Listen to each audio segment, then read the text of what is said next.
We will now continue the debate sur le thème est-ce qu'on peut se payer le luxe d'ignorer les femmes dans la stratégie d'entreprise.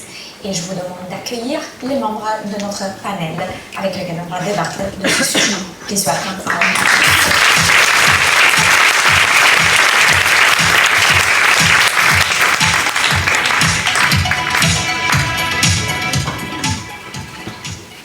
Joining Monika and Gloria on this panel, we have three distinguished experts in gender marketing. To my right, we have Muriele Roos. Muriele is an accomplished marketing professional with more than 20 years of experience in the field, having worked with big multinational organizations such as Evian, such as Danone. And Muriele founded in 2011 the magazine Femme, Majuscule. Welcome, Muriele. Next to Muriele, we have Isabelle Zammit. Isabelle est aussi une experte du sujet, avec plus de 20 ans d'expérience en direction marketing de marques premium dans des environnements internationaux et multiculturels. Isabelle a développé son expertise de la gestion de ruptures de marketing ou le développement des nouveaux segments pour des grands groupes. Et en relisant sa biographie, j'étais particulièrement ravie de l'accueillir aujourd'hui parce que sa plus récente expérience, c'est d'avoir travaillé avec Harley Davidson. Elle va nous en parler. And finally, we also have Barbara Stewart. Some of you might have already talked and interacted with Barbara this morning. Barbara is a partner and portfolio manager at Cumberland Private Wealth Management, where she works with high net worth investors, both individuals and families. Barbara is a researcher and writer on issues around women and financial literacy. Ladies, thank you very much for joining us for this debate, and I would like to start the conversation by asking each of you to tell us your favorite number when it comes to gender marketing and women in economic empowerment. Your favorite number, Muriele. My favorite number would be, mon chiffre préféré serait 83%, parce que 83% des acheteurs sont des acheteuses, et je crois que ça pose la question de savoir si on peut dire une femme, ou en fait s'il faut parler d'une multitude de femmes, et donc essayer de comprendre leurs attentes différentes. C'est pas les femmes, c'est les femmes au sens de plusieurs, mais chaque femme en plus a réussi à être plusieurs femmes à la fois. Donc je pense que ça veut dire qu'il faut se concentrer et essayer de comprendre toutes ces femmes, pas seulement un modèle de femme. Thank you very much. Isabelle? Et en fait, il y a deux chiffres, parce qu'en tant que marketeuse, ils m'ont interpellée, étant donné que 50% des femmes pensent qu'ils ne sont absolument pas comprises par les marketeurs. Quand par définition, notre rôle, c'est de comprendre notre marché, les prospects, les clients, quels qu'ils soient d'ailleurs. Donc, c'est vrai que d'un côté, on se dit, est-ce qu'on fait notre job correctement? Mais aussi parallèlement, et c'est vrai que ça reprend les chiffres de Gloria, c'est que 90% des directeurs artistiques de grandes agences de communication sont des hommes. Et alors c'est vrai qu'on se demande pourquoi déjà, quand normalement la créativité et l'émotionnalité sont quand même de façon régulière attribuées aux femmes, pourquoi simplement il n'y a que des hommes? Donc on peut se demander aussi dans des carrières qui devraient être plus naturellement ouvertes aux femmes, pourquoi il y a tant d'hommes? Mais aussi se poser la question, est-ce que les hommes sont incapables de comprendre les femmes? Et à mon avis, non. Mais le problème de fond, c'est qu'en fait, il y a un problème de connaissance du pouvoir d'achat des femmes qui est absolument ignoré. Et en effet, toutes les personnes de cette salle, on le sait, mais le reste du monde ne l'est pas. Et je pense que c'est quelque chose qu'il faut vraiment travailler parce qu'en effet, subitement, on se dit qu'on regarde simplement l'âge et ça suffira. Mais non, apparemment, il faut regarder d'autres aspects des femmes. Monika, your favorite number? My favorite number is 50, because I think we should look at where we want to go and not only point out what's not working right now. So I'm looking at 50-50, and very importantly, not only in everything that concerns paid work, but also 50-50 in everything that concerns unpaid work. Thank you very much. Gloria? Yeah, as I've just shown you, 80% of purchases are made by women, and 80% of what's offered to those women is largely in the hands of men, despite my finding that women prefer the creations of women over those by men. And so I think this is a major factor in the high level of dissatisfaction that women are expressing across a number of surveys. So I'd like to see a change, perhaps swapping those so that 80% of decision makers are women. Very interesting. Thank you. 50, we didn't talk before, but it's also my favorite number. And as you all know women get better and better as we get older. And so my birthday present to myself when I was 50 was to start interviewing smart women around the world. Why? Because I thought through my career there were too many negative messages out there about women and money. All negative. So I decided to interview smart, successful women and see how did they learn about money when they were growing up, and then I could share some positive messages. And it grew from there. So that birthday present to myself to travel around the world and gather research has gone on. And now I'm in my 5th year. I just presented International Women's Day, my last white paper. And so it's just been a really ongoing birthday gift. And I love being over 50. And that's why. So thank you and bonjour. Thank you, Barbara. So, Isabelle, I will come back to you because you made a striking remark. So, we shared all those figures. We are convinced, the audience is convinced that women are the market. However, what we see is that women are treated as a niche market. Why is that the case? Why progress is so slow? Why is it so slow? L'évolution est lente parce que on souffre toujours, même si vous avez expliqué le développement de la société, des prises de conscience, que ça fait comme 50 ans qu'on s'en occupe, c'est qu'en fait, au jour d'aujourd'hui, on souffre encore de stéréotypes, c'est-à-dire que c'est les hommes qui, a priori, font plus de carrière, gagnent plus d'argent que les femmes, donc on part directement du postulat que c'est eux qui tiennent les cordons de la bourse. Donc, les marketeurs, d'une façon générale, on s'adresse aux hommes. Mais par exemple, je peux vous dire, par exemple, chez Harley Davidson, il y a 95%, enfin, à l'époque, quand je suis arrivée en 2011, de clients. Je vous assure qu'il n'y a pas 99 qui achètent une moto sans l'aval de sa femme. Et elle va choisir exactement la couleur et est-ce que le siège lui va bien. Donc, on avance doucement parce que on considère toujours que c'est une niche. Quand je rejoins Harley Davidson, je me dis c'est intéressant, je vais aller voir d'autres sociétés pour voir ce qu'ils font, comment ils marketent aux femmes. On apprend toujours des autres. Et sincèrement, à chaque fois, j'ai trouvé déjà 0 société. Et quand même j'allais voir des personnes, je me disais ça devrait être intéressant pour eux, ils me regardaient avec un petit sourire en disant c'est un gimmick. C'est mignon, oui, bon, on va faire un truc, on va mettre un peu de rose là sur la pub, ça leur ira. Il n'y avait pas de réflexion stratégique profonde par rapport à ça, parce que de nouveau, au bout du compte, on se dit la BM, c'est monsieur qui va l'acheter et pas madame. Et à partir de ce moment-là, tant qu'il n'y a pas une prise de conscience réelle, eh bien, les changements seront toujours plus lents qu'on l'espère.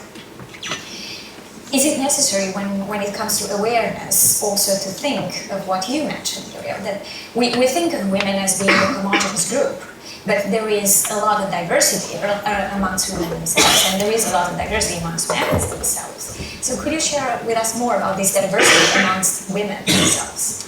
Alors moi je vais revenir aussi sur un chiffre qui est 50. Alors j'ai 50 ans et il s'avère qu'en France vous avez 50% des femmes majeures qui ont 50 ans et plus. Or on continue, moi j'ai fait du marketing pendant 25 ans et on continue à parler de la ménagère de moins de 50 ans. Donc vous atteignez le chiffre de 50, vous basculez dans un no man's land, vous êtes devenu senior, donc ni homme ni femme, un truc un peu bizarre. Ce qui est très étonnant là-dedans, c'est que là encore une fois, on a peu de femmes qui portent ce genre de discours. On fait comme si ça n'existait pas. C'est dramatique pour l'économie. Notamment, c'est dramatique parce qu'aujourd'hui, vous avez 8 femmes sur 10 qui ont 45 ans et plus qui vous disent « Si je trouvais des choses plus adaptées à ce que je suis, virgule, peut-être conçues par des femmes comme moi, alors j'achèterais plus pour moi. » Donc aujourd'hui, on est à la recherche de croissance. Et donc, quand on discute avec des économistes, ils nous disent « On va être obligé d'entendre cette croissance-là. » Le problème, c'est qu'en France en particulier, on y va à reculons. On se dit, bon, puisqu'on va être obligé de s'adresser aux vieilles, on va quand même le faire. Et je trouve que ça, on a un travail à faire sur comprendre, parce que ça n'est pas, il y a un enjeu sociétal, certes, mais il y a surtout un enjeu aussi économique. Et on sait qu'on s'en sortira par ce qui a été dit exactement tout à l'heure, par l'économie. Parce que tant qu'on parle de sociétal, on dit oui, non, mais c'est bien ce que vous nous racontez là, mais ça va nous rapporter quoi? Là, très concrètement, on sait aujourd'hui que regarder la diversité des femmes, ça veut dire la diversité dans leurs étapes de vie. Or, il s'avère que quand on avance, on a une expérience différente, on ne peut plus nous parler comme si on en avait 25 ans. Et aujourd'hui, les femmes nous disent en permanence, écoutez, j'ai l'impression d'être devenue transparente. Et donc là, je crois qu'on a un vrai travail à faire et il faut le faire en disant que ça va apporter des choses. Moi, je veux dire, quand j'ai 8 femmes sur 10 qui me disent, moi, j'achèterais plus des choses pour moi, sans être des acheteuses compulsives, c'est quand même intéressant du point de vue de la communication et de l'économie. Et quand on en parle dans les entreprises, déjà les gens me disent, vous êtes sûr là, 1 sur 2? Non. Alors, écoutez, c'est pas moi qui le dis, c'est l'INSEE. Et puis la bonne nouvelle, c'est qu'en 2025, ce sera 54. Donc ce sera peut-être temps de s'y mettre. Et donc là, il y a un travail de fond à faire sur entendre qui sont les femmes et ce que vous pouvez leur apporter. Nous ne sommes pas toutes des filles de 25 ans. Et il faut des choses pour les jeunes femmes. Et je ne suis pas du tout en train de ça, mais c'est à un moment donné, regardez-nous dans notre diversité. Gloria, why change is so slow?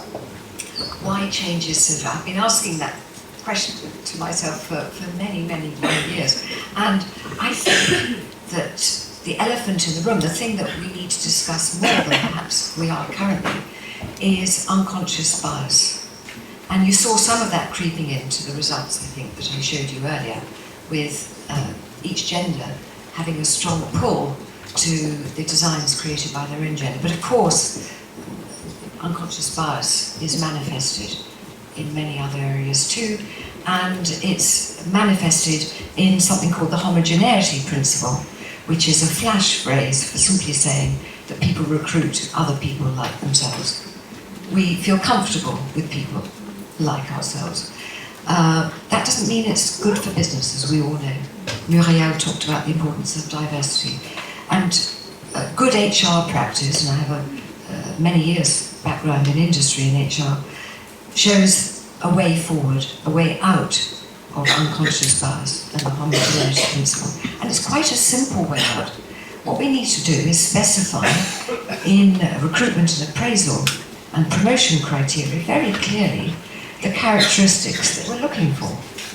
And if those characteristics are well written, objective, and they are business appropriate and appropriate to the army of women who are doing all the purchasing, if they are business appropriate, then women will be recruited and will be promoted.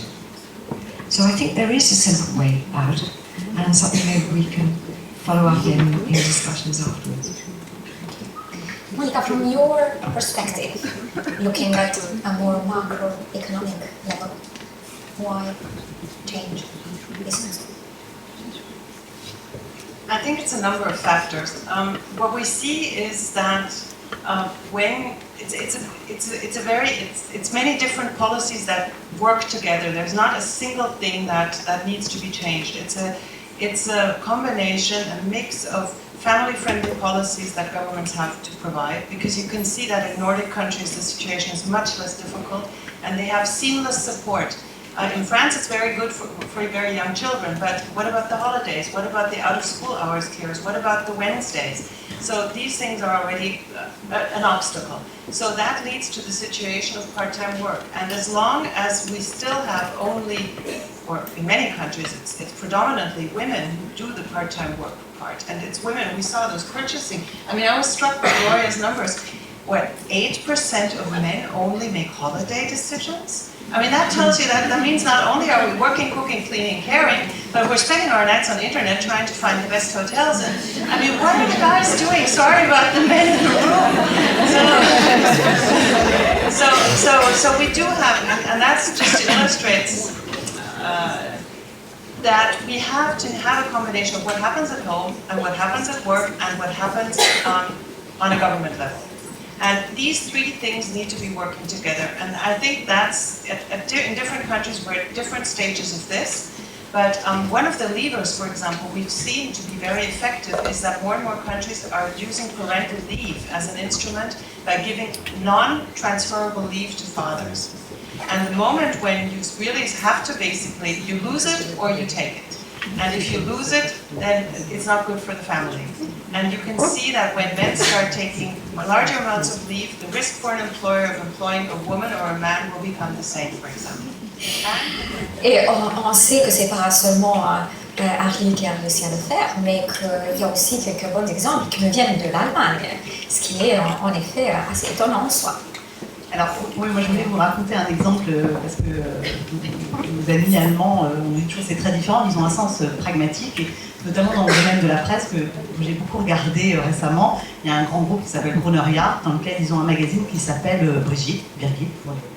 Et ce magazine était, on va dire, un peu un équivalent duel, c'est-à-dire pour les jeunes femmes. Et les femmes qui faisaient ce magazine, à un moment donné, ont dit, au début des années 2000, ce serait bien de faire une version de ce Brigitte pour des femmes un peu plus en maturité, on n'a plus tout à fait les mêmes sujets, c'est-à-dire que nous parler des enfants petits, c'est peut-être plus le sujet, etc.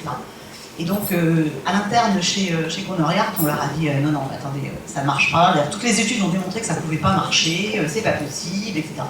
Et je pense qu'il y a eu une telle ténacité de ces femmes, au bout d'un moment, ils devaient être fatigués de leur dire non. On leur a dit, bon, ok, d'accord, vous le faites dans un coin. C'est devenu un trimestriel au début qui est sorti une fois de temps en temps, parce que au moins, je pense qu'ils se sont dit, on aura la paix, ils vont faire leur truc, ça va pas marcher, comme ça, ce sera réglé. Et puis en 2007, le patron de Gruner-Jahr a dit, écoutez, ça marche quand même pas mal, on en vend 300 000 exemplaires, on va peut-être en faire un mensuel. Donc là, c'était la preuve par le fait que ça fonctionne économiquement. Et puis depuis, en Allemagne, les autres groupes ont regardé. En 2012, le groupe Freundin, qui est le groupe Burda, en fait, a lancé un Freundin Donna. Et puis il y a un troisième groupe, qui est l'autre grand groupe de presse allemand qui s'appelle Bauer, qui a lancé un magazine qui s'appelle My Way. Donc là, c'était la preuve par le fait de faire et d'écouter ces femmes qui, elles, savaient de quoi elles parlaient, elles étaient concernées, elles sont montées au créneau, elles ont dit mais non, il faut faire quelque chose de différent. Et encore une fois, le truc qui tue, c'était toujours de leur dire non, ça ne marche pas. Les études ont démontré que ça ne marchait pas. Alors je rebondis sur ce que disait Isabelle, ça dépend qui les fait, ces études, et comment on les lit. Parce que ça aussi, on sait qu'on peut faire dire tout son contraire à une étude, donc là aussi, comment on a posé des questions, etc. Et ce qui est intéressant, c'est que là, par une démarche pragmatique, elles ont fait, au bout d'un moment, devant l'évidence, ils se sont dit on ne peut pas en faire autrement que de passer, d'en faire un magazine. Et aujourd'hui, quand même, ils ont, et ça c'est important, je pense, à entendre, ils ont ce qu'on appelle en marketing la prime au leader, parce que certes, il y a 2 concurrents qui sont venus sur le marché, ils vendent toujours plus de 240 000 exemplaires de ce magazine tous les mois, et ils ont plus d'1 million de lecteurs. Ils restent le leader absolu parce qu'ils ont osé les premiers. Donc, osez vous adresser aux femmes et soyez les premiers, faites-le en justesse, et en empathie avec les femmes, et tout d'un coup ça paye. D'ailleurs, vos concurrents derrière se disent ah flûte, nous aussi il faudrait qu'on le fasse. Barbara, a best practice scenario that has come up with Nordic countries, if I remember correctly. Yeah, speaking of paternal leave and maternal leave, I spend a lot of time in Stockholm, a little bit advanced there in certain areas, and it's not uncommon to watch men in the afternoon with baby carriages, and they just changed the laws to 3 months. You must stay home with your baby for dads as well as mums, and it's beautiful to watch. It's really different from where I come from in Canada. We don't see that ever, so it's nice. But an example of one of the men that I interviewed last year is the CEO of Nordnet, which is the largest internet bank in the Nordics. And a very, very positive story here of how we can see change, in fact, moving quickly in some ways. He told me the story of how he was home one weekend and his wife was opening up the mail and she opened up this glossy brochure which happened to be of his own company, Nordnet Bank. He didn't really think much of it. He thought, oh, nice glossy brochure, and put it on the table for the weekend. And on Sunday afternoon, he was looking at his email, and he saw this email with, the red exclamation mark and capital letters, subject heading, "What were you thinking?" What were you thinking? From one of his top private clients, a 64-year-old woman, who had, that weekend, looked at the same glossy brochure, and what she had seen was 9 good-looking men between the ages of 35 and 45 in the brochure, not one woman.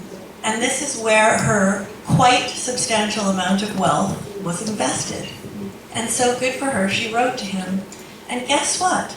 That was his moment where he decided to change the entire direction of the company. And that is less than 2 years ago. I love this story. He hired a big consulting firm. They came in. They gave them all these concrete steps to change how he was going to run the company. And of course, the focus is diversity, not only for the way the company's run, and now they're 40% women already, but of course for the customer. And the customer is now the financially confident woman. Interesting. In all the examples that you have shared with us, they were examples of B2C type of businesses. So the question is, do you believe that the same principles that apply, that speak in favor of getting to the hearts and minds of the female customers, can be applied for B2B? Gloria. Thank you. Yeah, Erin, that's a fascinating question. And the statistics out there show that 41% of female employees in the US have some purchasing responsibility. In the UK, I'm an honorary fellow of a new professional body called the Association of Professional Sales, and their figures, even higher than the US one, show that 60% of people with purchasing responsibilities in the UK are female. So yes, there is evidence out there that women have a powerful role to play, not just out in the public as consumer purchasers, but actually in B2B transactions.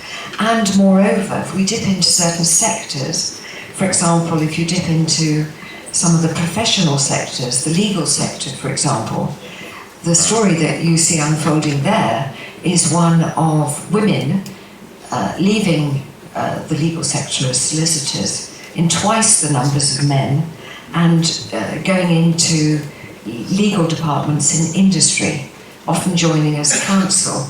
And there they have a purchasing responsibility, buying from law firms. Possibly we're seeing that pattern in other professional firms where the hours can be so unkind that women with families find that it's preferable to leave rather than wait for those organisations to change, leave and go into industry where they take up a purchasing role. So your focus on B2B is a very, very interesting and important one.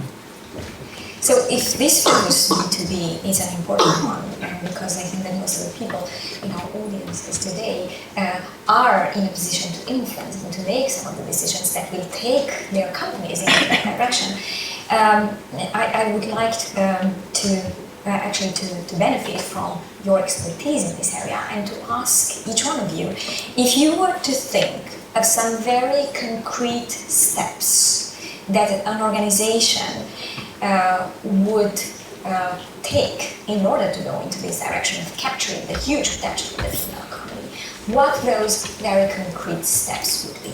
Yeah, and I would say. Moi, je pense que très concrètement, alors sur des sujets que je connais plus, qui sont le marketing, je rêve de voir des entreprises où il y a des chefs de produits femmes qui ont 45 ou 50 ans et évidemment des gens dans les comités de direction, mais pas que. Parce qu'à un moment donné aussi, il y a une porte fermée. C'est-à-dire, moi, j'ai été dans des grosses organisations, j'ai demandé, j'ai dit, mais pourquoi est-ce qu'on ne peut pas embaucher une femme, justement, qui a élevé ses enfants, qui a envie de s'investir plus dans son travail, pourquoi on ne peut pas la prendre? J'ai jamais compris pourquoi. Je me suis fâchée à l'époque avec mon patron, je lui ai dit, j'ai compris pourquoi, c'est que vous ne voulez pas. Et là, je pense qu'il faut vraiment faire du forcing, mais pas en disant, on milite pour une cause, c'est pas le sujet, c'est parce que c'est plus efficace. C'est-à-dire que nous, on l'entend en permanence, les femmes nous disent, mais on voit bien que ces produits n'ont pas été conçus pour nous, par des gens comme nous. C'est conçu par des gens qui nous regardent en laboratoire.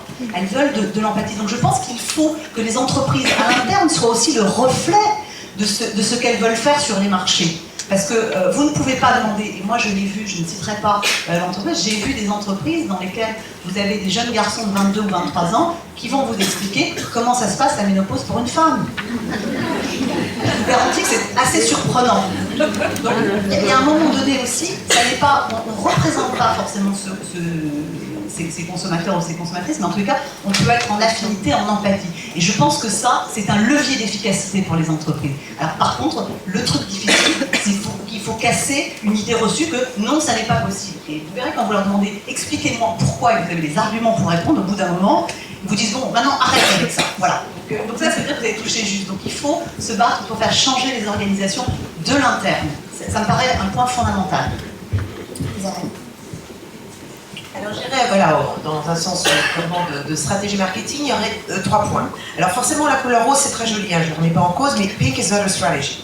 Dans le sens où il faut regarder nettement plus le système de valeurs, qu'est-ce qui fait vibrer votre cible, donc les femmes en particulier, quels sont leurs leviers, leurs freins, et pas simplement de faire un petit truc superficiel et cosmétique, et vraiment de s'attacher à vraiment ce qui résonne en elles.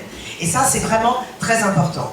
Le deuxième point, c'est qu'en fait, le marché et les femmes en particulier veulent développer un lien authentique avec les marques. Et d'utiliser le digital, je vous le conseille, parce que le digital, contrairement à ce qu'on peut penser, c'est quelque chose de très virtuel et neutre, et pas du tout. En fait, ça permet de rentrer en conversation avec les femmes, et elles sont très réceptives, et surtout donc de les valoriser, parce que c'est elles qui vont devenir ambassadrices. Et il y a une chose qui marche très très bien, c'est que les femmes sont nettement plus sensibles aux recommandations des autres femmes.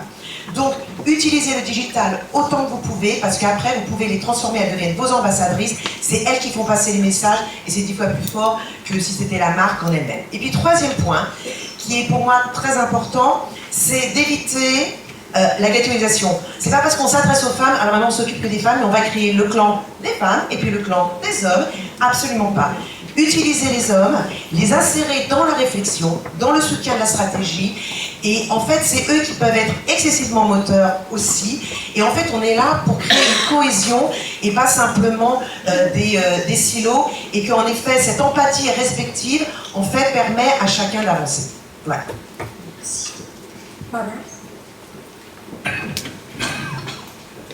Well, from all the research I've done, I've learned that for sure, women prefer to learn through stories and through sharing and through videos and through pictures. It's much more metaphoric, it's much more nuanced type of language. And I think to move ahead, it's become very clear to me that companies have to focus on customers and speak the same language. And we've seen from many angles what that female customer looks like. And of course, technology has changed everything, literally everything. I heard that in every conversation with every senior executive that I had last year. So when we're looking at what are the biggest game changers for women, again, it's sharing, it's gamification, it's of course mobile, it's all of this stuff. It's a bigger game changer for women than men because we are snacking, we're multitasking, we're investing, we're doing everything on our mobile. So I think for a company, if I were to offer advice, it would be, if you're going to have a chief social officer, which if you don't have now, you're going to need any second, I agree, it can be a man or a woman. I would say maybe a woman might be a best first choice just because they're going to understand probably that female language because they're living it every day. So these senior level positions now in business, they don't have a choice. There's no time to waste. And as far as having the luxury of not having men and women, you don't have the luxury of waiting to have social media either. And women get that. Women are doing all the sharing, and the stats are there. So, voilà. Merci. Gloria? Well, I would definitely endorse what Barbara and Muriele are saying, which is that organisations, as a first step, need to set as an objective the need to reflect what the market wants. That's the starting point. Achieving that, not so easy, but still within our sights, I think demands a mixture of addressing structural and non-structural factors. And Monika has talked eloquently about the structural barriers that need to be addressed, childcare issues, hours of work and so on.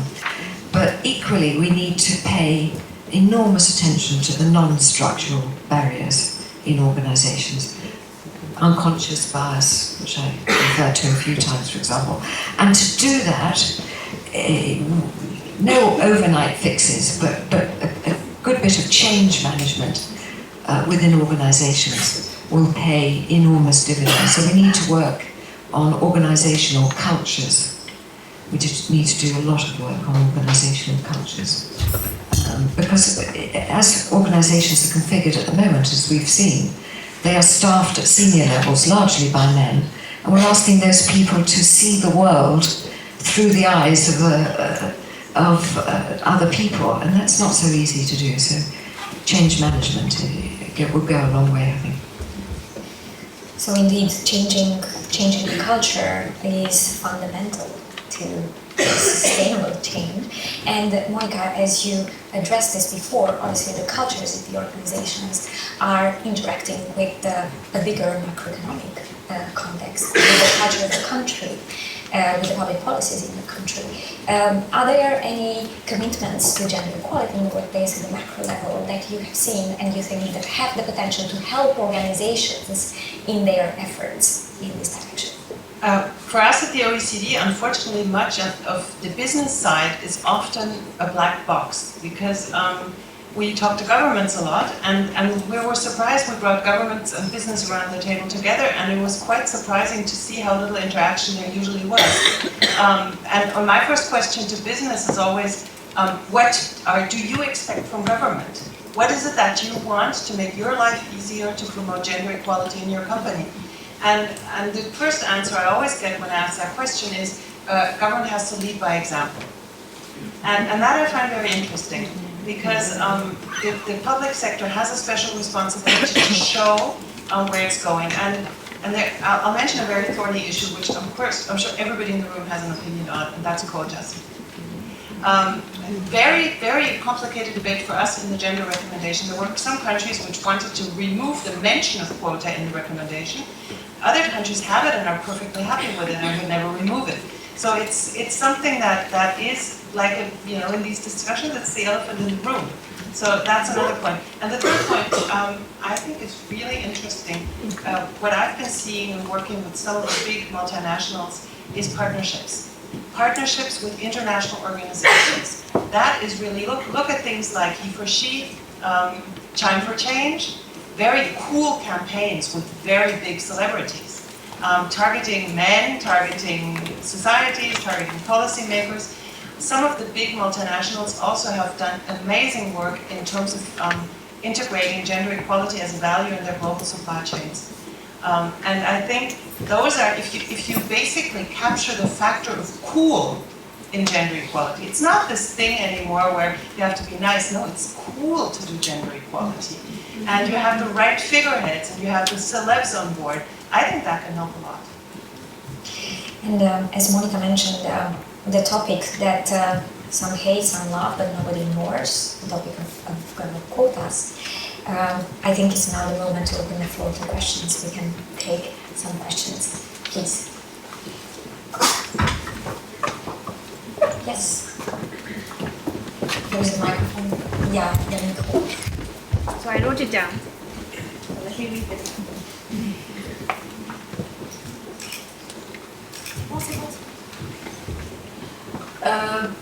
We're all ambitious women here, and I can see that. So that's done. But now my question is to the whole panel and to perhaps the women around. How do we continue being in line with our ambition and not scaring the men away who are surround us? So, thank you very much. We will take two other questions and then we will answer.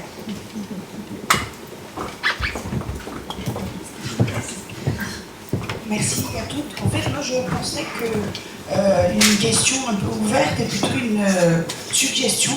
Ça fait des années que je fais partie des forums tels que Job et que je suis le travail d'Isabelle, mais aussi au niveau certains on se connaît, Women's Forum, Active et autres. Et je pense qu'il manque aujourd'hui, et si on a commencé par Job, Isabelle, c'est que maintenant, je pense que c'est le devoir de chaque DRH ou de direction, de manager qui recrute des femmes pour des forums tels que Job. Il faudrait qu'il y ait autant d'hommes que de femmes. Pourquoi? Parce que j'ai l'impression que finalement, au bout de quelques années, on dit des choses entre soi. Et qu'en fait, il y a des hommes, certes, j'en vois quelques-uns et un peu plus chaque année dans ces forums, mais pas assez pour partager ce qu'on se dit. Et quand on leur rapporte à des hommes après dans le cadre de notre travail, c'est comme si, oui bon bah alors tu t'es bien amusé, t'as fait ton petit truc, ta petite journée, et je trouve que c'est très sympa de leur raconter derrière, etc. Et peut-être pas des femmes comme on est tellement virilantes et qu'on les porte tellement sur chaque détail de notre vie quotidienne, mais je pense que c'est le travail des managers, puisque voilà, ces formes, la participation sont décidées aussi par les directions, c'est à l'inscription de chaque femme, il faut qu'il y ait un homme. Parce que je trouve qu'il n'y a rien de mieux que de s'écouter.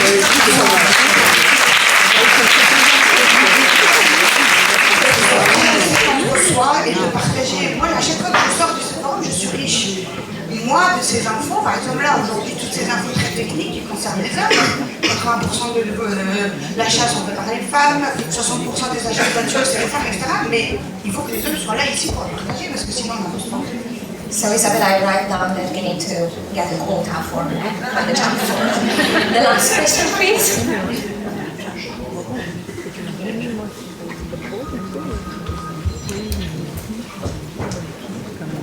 Merci pour ce partage. Vous avez mentionné le fait de valoriser la partie unpaid, la partie rémunérée du travail, bien sûr, des hommes et des femmes, mais la partie non payée, qui est tenue par 80% des femmes actuellement. Donc, quelle est votre vision? Et surtout, très concrètement, comment on s'y prend pour valoriser l'éducation de nos enfants, gratuite, à ce jour? Isabelle, I turn to you for the question, the first question on men, because I know from some of our previous exchanges that you have a very strong opinion on what to do not to alienate men and to make them become part of the conversation, besides setting targets and quotas, which I'm sure is what we do. And then with the trend with the unpaid. Parce que la question, elle est pas simple. Comment valoriser un travail qui n'est pas payé aux yeux après des employeurs, des systèmes de retraite, etc. À mon avis, ça se passe nettement plus au niveau gouvernemental, parce que donc là, c'était plutôt sur la première question, Isabelle, sur comment ne pas aliéner les hommes. Oui, alors oui. On est toutes en condition. Mais tout à fait. Et vraiment, ce qui est important, c'est, et ce qui rejoint ce que Madame vient de dire, c'est qu'il faut arrêter d'être entre nous. C'est super, mais il faut absolument inclure les hommes dans toutes les discussions, dans toutes les réflexions, parce que c'est un sujet qui nous concerne tous, et que malheureusement, en fait, ils ne sont pas effrayés, mais ils ne savent pas comment, par quel angle commencer à gérer le problème. Donc, dans des discussions qui sont bienveillantes, on n'est pas là avec un fusil sur leur tempe en disant donc tu as intérêt à bouger parce que sinon ça ne va pas aller, parce que les femmes doivent bouger aussi. Et c'est ensemble qu'on bougera ensemble. Donc ça, cette partie-là, c'est clair pour moi. Il n'y a pas d'autre façon d'avancer que d'être ensemble et d'arrêter d'être simplement entre. To answer that question, I think because it's something that I think all women kind of encounter both in the professional sphere but also in the private sphere, right? I think that was what your question was referring to. And I think there's also some work we have to do on ourselves because, I mean, if we want to be taken seriously, we can't also wait for like Prince Charming on a white horse, right? And I think that's something where we also have to think a little bit about more what are our expectations and what space do we give men to also be different. We had a very interesting forum at the recent OECD forum together with Jump, and there was one man who said, I would love to bring out my emotional side more, but it is so scary, people won't let me, and particularly women won't let me, you know? So I think that's something that we also have to become a little bit more flexible if we're really serious about that. And you don't see that happening. You see it in OECD data, you see that there's an increasing polarization, that high-flying women are looking for high-flying men, and so you have an increasing inequality also through what horrible word, but the technical word for this is assortative mating. right?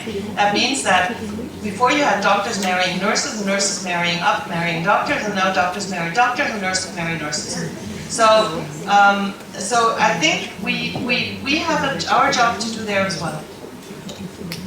Moi, je voudrais juste vous faire partager un exemple qui est resté gravé dans ma mémoire. J'ai fait une fois un forum comme ça, et si je ne me dis pas de bêtises, c'était des gens du groupe Accord qui ont expliqué qu'à un moment donné, ils ont pris pour aider les femmes, notamment à être plus à l'aise avec leur vie familiale, de ne plus jamais commencer de réunion après 18h. Et donc c'était au départ une mesure pour les femmes. Et en fait, les hommes ont fini par dire, mais nous aussi on est ravis de pouvoir rentrer à la maison. Donc je pense que ce qu'il faut, c'est faire comprendre et accompagner le fait que si c'est mieux pour la moitié de l'humanité, alors ça sera mieux pour tout le monde. L'enjeu n'est pas de se battre contre les hommes, l'enjeu est de regarder un avenir plus radieux pour nous tous. Et donc on n'est pas du tout dans l'idée d'exclure. Au contraire, c'est que s'il y a des progrès, et ben ces progrès, peut-être qu'ils ont été au départ faits peut-être pour les femmes, mais ces progrès-là, ils seront valables pour tout le monde. Donc je crois que là aussi, c'est bien de donner des exemples et de montrer que finalement tout ça va aller pour un mieux pour tout le monde. L'enjeu, c'est pas de se dire finalement les femmes vont être vainqueurs du système. C'est pas le sujet. Le sujet, c'est que globalement notre société a le mieux. Et je crois que ça, il faut pas qu'on hésite non plus à nous ouvrir auprès des hommes en leur disant mais ce sera mieux pour tout le monde, y compris pour vous. Enfin, je veux dire, l'enjeu n'est pas de vous mettre à part et surtout ne jamais être dans. C'est vrai que s'ils se sentent menacés, alors on a le résultat le pire. C'est-à-dire qu'ils se referment et qu'ils disent ok, j'ai compris, c'est les trucs de nana, je mets ça de côté. Et ça, c'est le pire qui puisse arriver. Donc c'est à nous, c'est comme ça, c'est pas grave, de faire aussi ce travail-là, d'ouvrir.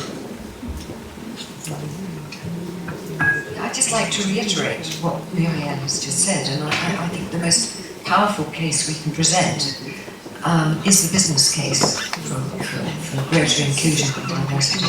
And I find in my experience that brings everybody together, and far from alienating men, it actually interests them how they can actually increase the bottom line.